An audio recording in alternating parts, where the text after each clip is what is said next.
Early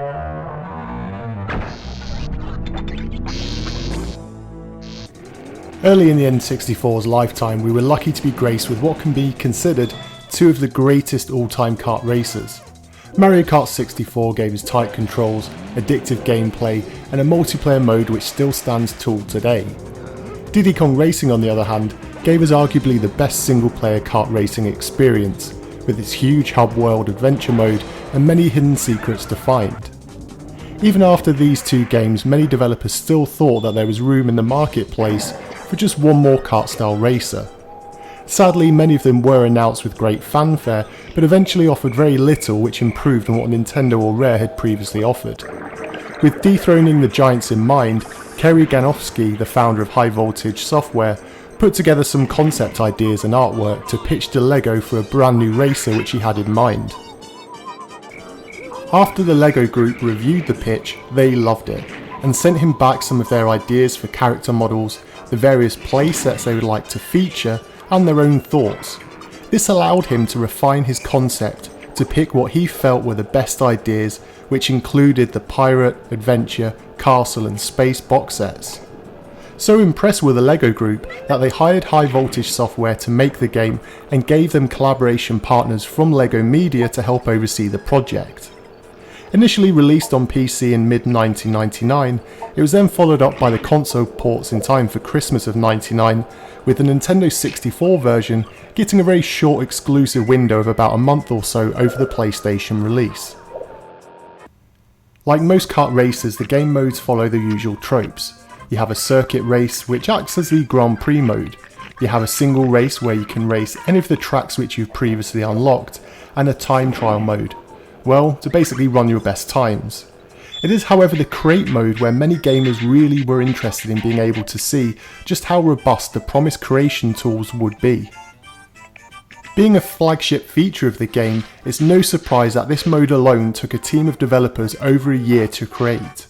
With hundreds of LEGO elements at their disposal, the problem was coming up with a formula which would allow them to be combined together as the player saw fit. Along with this, they also wanted the way that the kart was built to impact on its stats, such as handling, speed, acceleration and so on.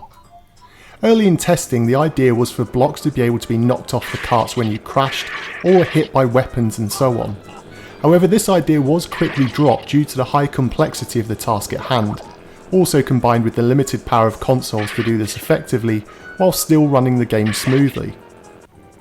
Whilst I agree the creation mode is impressive, I do feel that it can be somewhat fiddly to use.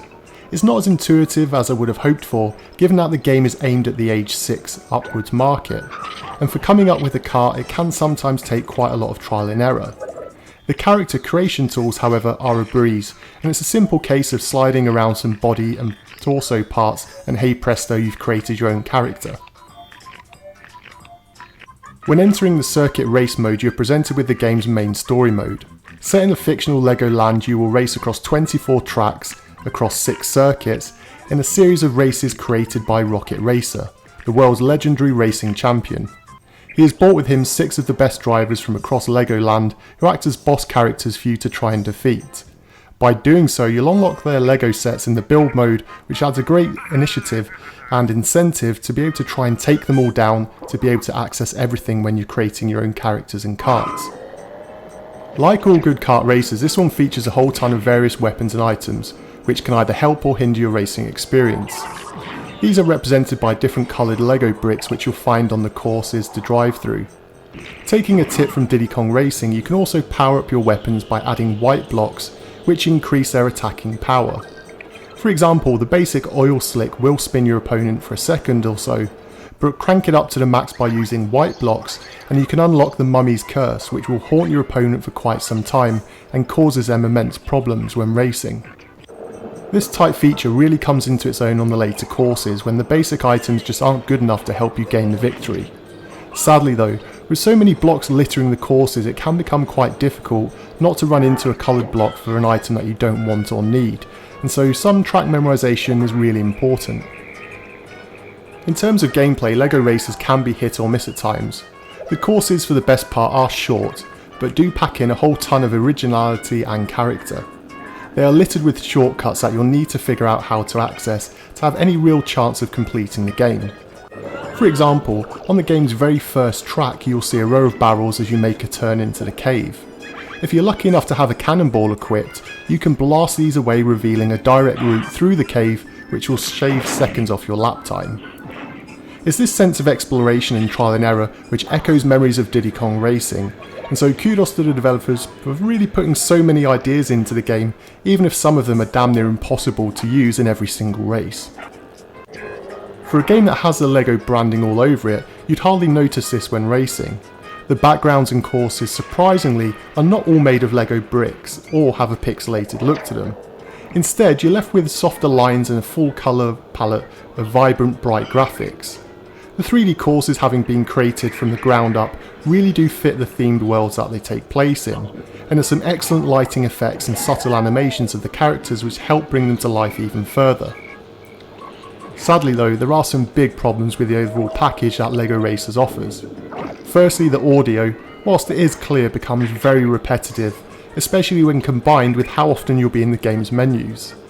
The in-race music is also lacking in inspiration, and it has a surprisingly high repetition rate given how short the races tend to be.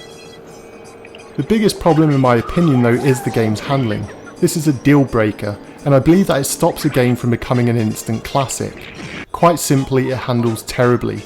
So bad in fact that I actually changed controllers 4 different times because I thought there must be an issue with the pads I was using. You'll move the analog stick left and right, and there's an unusual delay between you moving the stick and the turn beginning. Realising that the karts have different stats depending on how you build them, I tried many different combinations to find a tighter, more responsive control method. Sadly, after many attempts and even trying to use the stock character drivers, I found no good solution. Every kart to me, and every combination or creation I made, felt too similar, and it severely lacked the detailed attributes that the developers had promised whilst the game was in development. There is one more problem too, and this is perhaps the most unforgivable: there's no 4-player mode. Yes, really. For a game released in 1999 on the N64 to have no 4-player mode for this type of game is a sin which there's no absolution for. Sure, there is a 2-player mode, but think about this. Do you remember all of those 2-player races you had in Mario Kart 64, or do you remember those epic 4-player gaming sessions you had for hours on end? Sure, there are always exceptions to the rule, but generally speaking it was expected that a kart racer would have 4 players, and for this not to be in the game not only hurt it, but I believe it greatly severed its ability to reach the highs that it should have.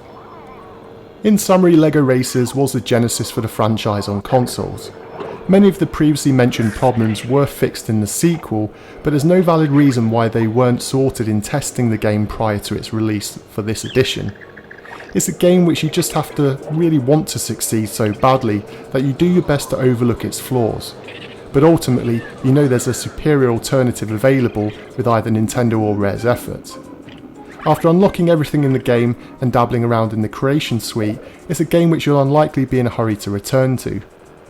So for today's topic of conversation, I'd love to know which game from your past you were eagerly awaiting, snapped it up on day one assuming it would be a classic, to then quickly realise your hopes had been dashed, and what you'd been promised during its development hadn't actually been delivered as you'd hoped for.